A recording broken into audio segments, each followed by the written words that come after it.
Joining us now is Steve Bannon.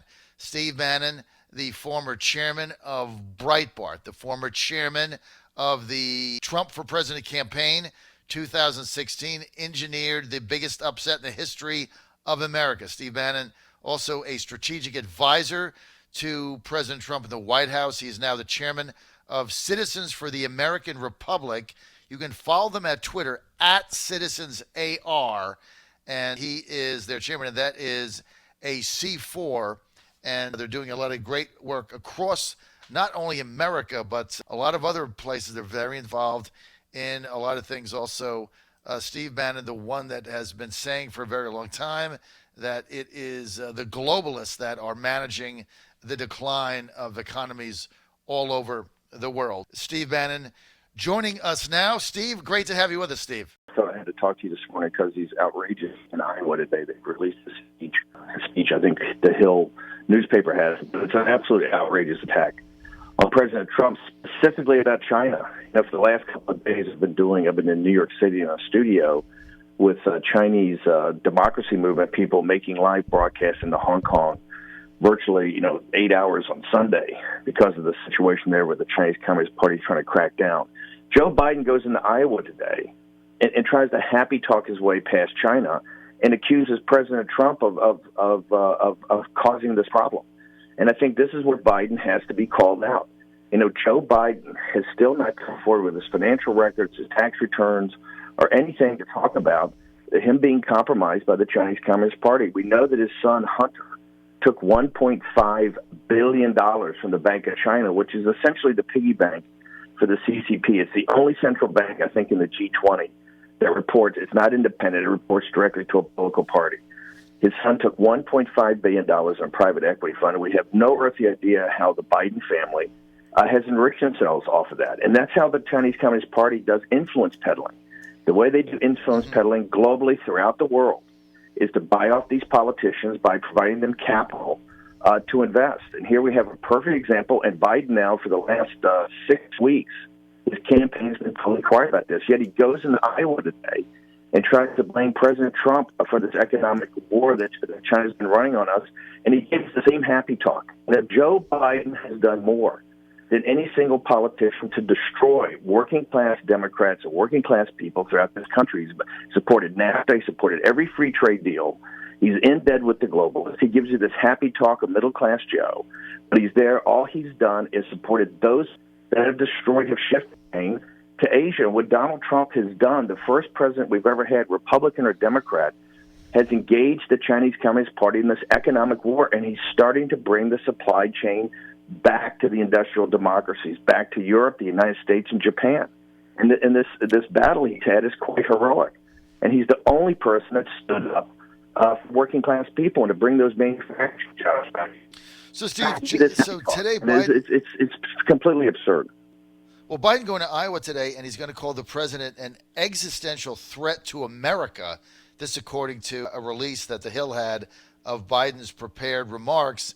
And yet Joe Biden has not answered. I think that's specifically off my... I was on CNBC, I think from Berlin a couple of weeks ago during the parliamentary elections in front of the Brandenburg Gate. They interviewed me with Tom Friedman. And I said in this, the Chinese Communist Party in China today is an existential threat. In fact, the greatest existential threat we've ever faced, given the size of their economy. And now he's lifted that and turned it back to Trump. Donald Trump's not an existential threat. That's beyond absurd. What Joe Biden and these globalists that have partnered with the Chinese Communist Party in China, this is not about the Chinese people. You want to see the decency and hard work of the Chinese people. Look at the million people in the streets in Hong Kong, working class people against the authoritarian, totalitarian surveillance state that the Chinese Communist Party is trying to put into Hong Kong. That was Joe Biden, not give some happy talk about Donald Trump. Joe Biden's just got to answer the question. What is his family's financial relationship with the Chinese Communist Party? Why did he take his son over in 2013 on Air Force Two, I think it was? Why did he introduce him to the Chinese Communist Party? And why did he allow his son, Vice President of the United States, to take over $1 billion in capital from these guys? Joe Biden's got to answer these questions, and he's got to answer what he specifically did. All right, you're back on the John Fredericks Radio Network. We're with Steve Bannon, Citizens for the American Republic. Follow him on Twitter at CitizensAR. It's a C4, and also been working very hard in trying to get his message out to the Chinese people. Steve, I just got to ask you this. Elizabeth Warren, Bernie Sanders, Kamala Harris, Cory Booker, why has nobody called Joe Biden out? Because it's always a pillow fight. Let's go back to 16. Bernie Sanders, we had, did Clinton cash. You remember this, John. For years, Peter Schweitzer worked on this, and they had all the information. And in the primary, Bernie Sanders wouldn't do it. It's a pillow fight. They don't like calling each other out. This is incumbent upon Elizabeth Warren and Bernie Sanders in particular. They're the ones that are running and saying they speak to the Trump base more than Trump does. They've got to prove that now and take on Joe Biden. It's not the responsibility of the President of the United States and the Democratic Party to do this. Donald Trump will do it, trust me, in spades. But it's their primary responsibility. This talk today is full of lies. He actually talks about the cyber agreement that he and Obama worked on and had Xi sign in the Rose Garden. Everybody knows, and the security services have said, 6 months after that was signed, the cyber intrusions were double or triple. This is Joe Biden's happy talk.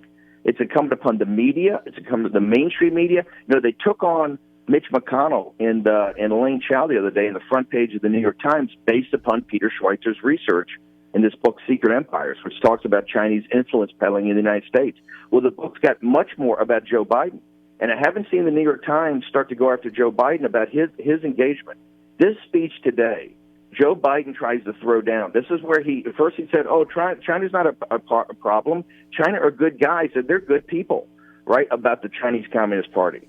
And now today he's throwing down on Trump. This is the whole positioning he's got in Iowa, and he's got to be called out, and I'm going to call him out specifically. Everything he says in here is a lie, okay, and he's got to be held accountable for that. Donald Trump's track record on this is unimpeachable. He is engaged now with China in this economic war they've been running on us to steal our manufacturing, to steal our technology. They have forced technology transfers. The reason they're in meltdown is because Trump's finally stood up to him. And this is one of the and by the way, he's got the allies in the West coming along. He's got Japan. This is why Abe is such a strong proponent of President Trump's economic nationalism. It's very clear what's happening here. We're forcing the Chinese Communist Party, and this is why they're putting the squeeze on Hong Kong. They know they must totally control Hong Kong. They're throwing out the deal with the British. They have to put their iron grip on Hong Kong because they need Hong Kong as a capital market to get dollars into China. Donald Trump's strategy on this is, quite frankly, brilliant. His execution on this has been brilliant. He's standing up for American workers. And we're seeing right here, this is what the globalists and their media cohorts have run on the American working man for 20 and 30 years to give you a happy talk. And this Joe Biden thing is nothing but happy talk, and it's absolute lies about what his real record is. And if Biden and his campaign think they're going to get away with it, they're very mistaken. Okay, they're going to be held accountable for this, and voters are going to compare and contrast the record of Joe Biden, his real record, not his happy talk, with what Donald Trump's record is. And by the way, working class people are very smart. The Democrats, and particularly Biden, treat them like they're idiots, where they're not idiots. They're very smart, and they're going to see past the phoniness of middle-class Joe. Steve Bannon, let's talk about these tariffs and, of course, the propagandists. I know you have many friends there on Wall Street and Goldman Sachs and the Wall Street Journal, basically claiming economic Armageddon is coming. The economy is going to melt down. The sky will fall and we'll all be dead because farmers can't sell as many soybeans to China. And the president yesterday doubling down and saying, look at Mexico.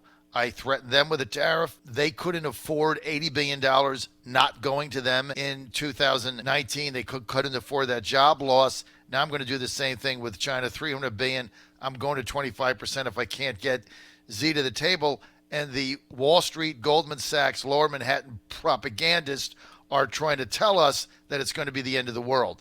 How do you reconcile that, Steve? Well, it's the fear campaign. Here's how you reconcile it. Look with your own eyes. They're always trying to put fear in you. They're trying to put fear. Remember, if Brexit happened, the United Kingdom was going to implode. If Trump was elected, the markets were going to implode. Remember that? The first 48 hours after Trump won, it was absolutely going to be Armageddon. A lie. You've seen a record run in the stock market. You've seen the strength of the dollar. People vote every day. They want to be part of our economy by the strength of the dollar. Everything Donald Trump has done, you've seen this. We're starting to close the trade gap. The 3.2% economic growth we had a big part of that is because of what he's doing on the trade deficit. But remember, this trade deficit's just the tariffs are a means to an end. What they are is to use it to bludgeon China to get massive structural changes to the Chinese economy. If we don't get that, we're never going to get the supply chain back to the United States. This is about stopping the subsidies of state-owned industries that destroy things like steel and aluminum. It's to stop forced technology transfers, cyber theft, that's stealing American innovation, stealing innovation from Europe. What Trump's doing is, quite frankly, heroic, and he's done it with the Greek chorus on Wall Street against him, with the Republican establishment against him, with the corporatists against him. Why are they against him? Because they understand his policies start to bring back high-paying manufacturing jobs to citizens of the United States of America and Japan and Europe, okay? And what the Chinese have done, the Chinese Communist Party have enslaved the Chinese people. This is a benefit. These structural changes will start to bring the Chinese economy back into the mainstream and actually create a better life for the Chinese people where they're not under the boot of this dictatorship. So what Trump is doing is heroic. And he's got enemies in this globalist. And Joe Biden is their representative. He's nothing but Hillary Clinton. He's another globalist with the same happy talk that's voted for all the trade deals. He voted to essentially gut the manufacturing base of the United States, and now he's making Trump the existential threat. He understands, everybody understands, even Wall Street's starting to turn. Kissinger and this whole crowd to understand the existential threat that this radical cadre in the Chinese Communist Party is not just to the United States, but to the industrial democracies in the West. And look no further, ladies and gentlemen, to Hong Kong. 1.3 million people took to the streets on Sunday to say we cannot come into the grips of the Chinese Communist Party. One of the great financial capitals of the world is about to be shut down because the CCP is taking away basic rights of people in Hong Kong. So you can see that this is a global conflict right now, and Donald Trump is engaging this very smartly, very toughly, and he's not going to back down.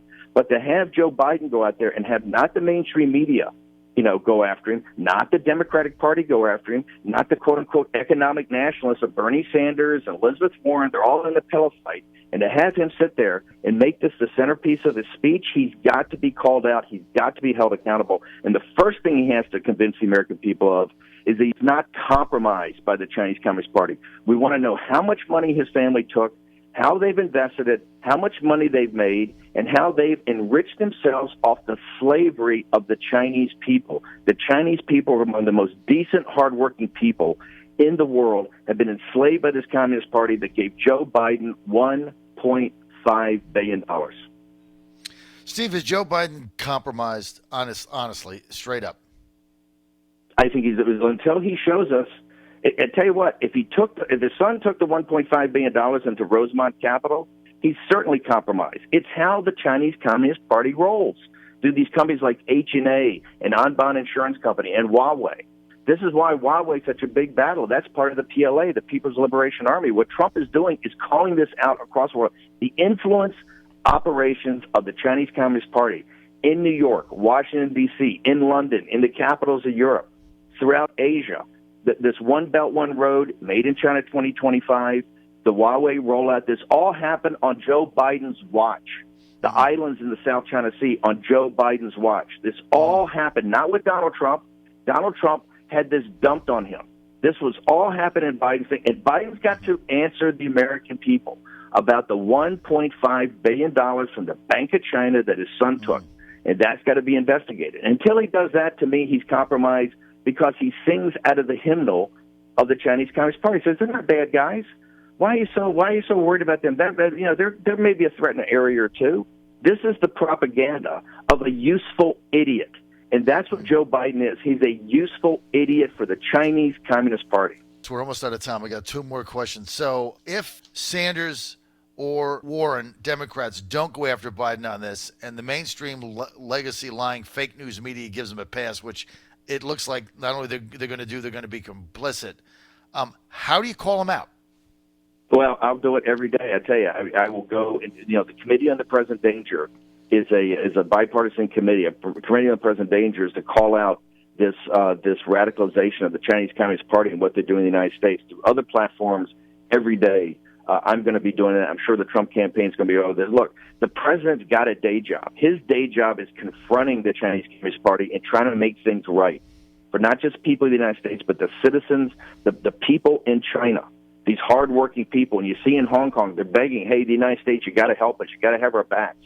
That's Trump's day job. If he has to also be forced to do the Democrats' work in the primary, hey, Donald Trump will do it. Donald Trump will go. Donald Trump will take on this, happily take on this. It's not his responsibility right now. It's the mainstream media's. It's the Democratic Party. It's these quote-unquote economic nationalists, and it's also the conservative media. You have to hold Biden accountable. And to me, I don't think he's eligible to run before he gets over some certain basic hurdles. What is his financial relationship with the senior members of the Chinese Communist Party? What's his family relationship with the Bank of China?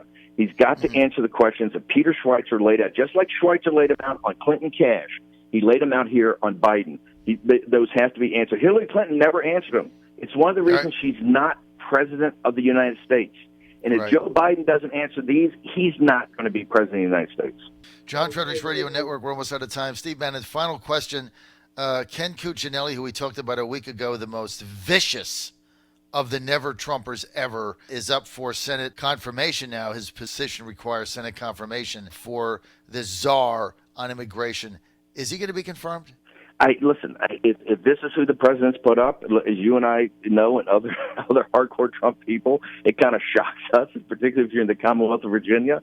But if this is who the president's going for, I think the Republicans have to do it. They're going to hold against him what he did for traditional conservatives in these Senate races. But if this is who the president wants, I think there's other better guys out there. But if this is who the president wants, the president gets that call. And yes, the Republicans should confirm it. This thing about taking, and I don't think Cuccinelli is that much of a hardliner, but for purposes of discussion, let's say he is. If the president wants these people in there to take a position of these away from these acting people and be permanent, they should be confirmed by a Republican Senate. This is the president of the United States. He gets to select his team, and it shouldn't be from the Republicans to sit there and nitpick on what guys have done politically. Like I said, Cuccinelli to me is a never-Trumper, but the president picked him, and now we got to get on with it because this immigration thing on the southern border is getting worse and worse as the days go by, and the president's down there hammering Mexico with the tariffs. But yes, I think Ken. I know Ken. He's not my cup of tea in this area, but hey, if the president wants it, the president should get it. He's not mine either, but I see what you're saying. We're out of time. I'm going to get you back tomorrow because we have to talk about the Mexican tariffs. John Fredericks Radio Network. Stay with us.